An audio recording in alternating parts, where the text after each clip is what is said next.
বর্তমান সময়ে দেশে বিদেশে মোবাইল অ্যাপ, ব্যাংকিং, এনজিওর মাধ্যমে ডিজিটাল কোরবানি ব্যাপকভাবে জনপ্রিয় হচ্ছে।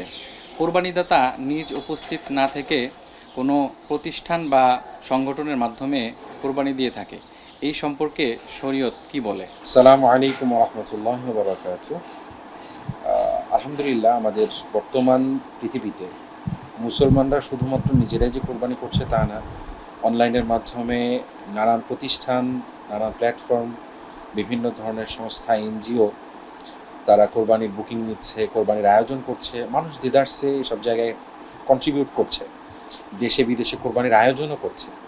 তো এক্ষেত্রে কিছু সমস্যা যেমন দেখা যায়, কিছু উপকারও হচ্ছে।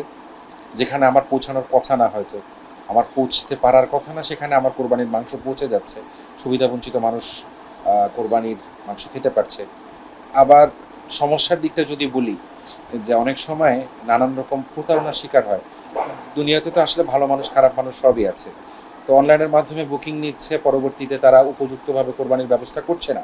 এবং এক্ষেত্রে আমরা বাংলাদেশের একটা জাতীয় পর্যায়ে আলোচিত একটা কেস আমরা উল্লেখ না করলেই নয়।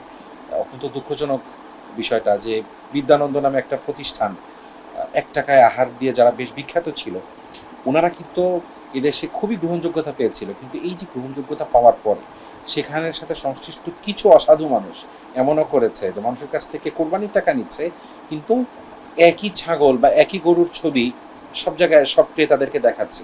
কুষ্টিয়ার যারা আছে, চট্টগ্রামের যারা আছে, ঢাকার যারা আছে, সবাইকে একই গরুর ছবি দেখাচ্ছে। মানে 10 জনের থেকে টাকা নিয়ে এক জায়গায় তারা গরু কোরবানি করে 10 জনকে সান্ত্বনা দিয়ে ফেলছে। এই যে বিষয়টা, যে এই ধরনের পরিস্থিতিও কিন্তু আমাদেরকে সম্মুখীন হতে হচ্ছে।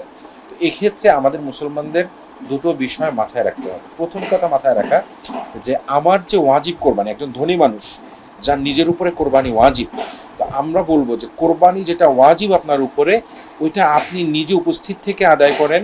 এবং সম্ভব হলে নিজে উপস্থিত থাকতে না পারলে নিজের প্রতিনিধি, আপনার সন্তান হোক বা আপনার নিয়োগকৃত কোনো বিশ্বস্ত ব্যক্তির মাধ্যমে আপনি কোথাও কোরবানির আয়োজনটা করবেন।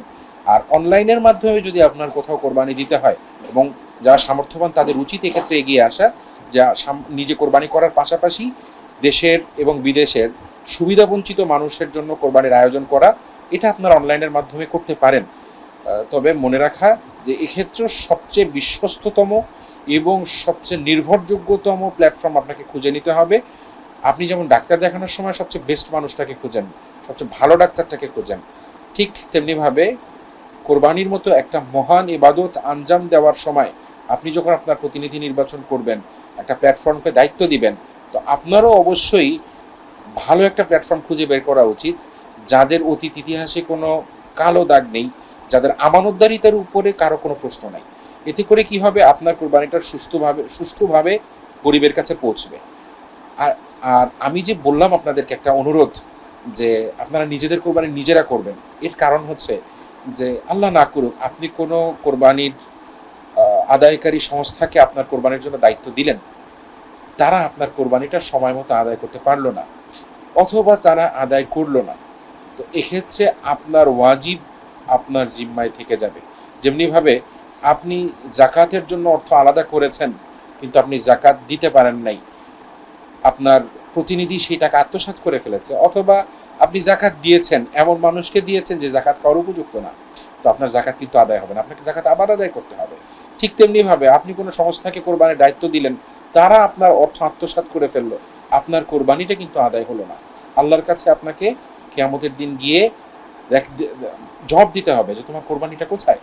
তো এই জন্য আমরা অবশ্যই লক্ষ্য রাখবো যে ওয়াজিব কোরবানি নিজে আদায় করব। নফল কোরবানির ক্ষেত্রে সবচেয়ে বিশ্বস্ত কোনো প্রতিষ্ঠানের মাধ্যমে আমরা কোরবানির ব্যবস্থা করব।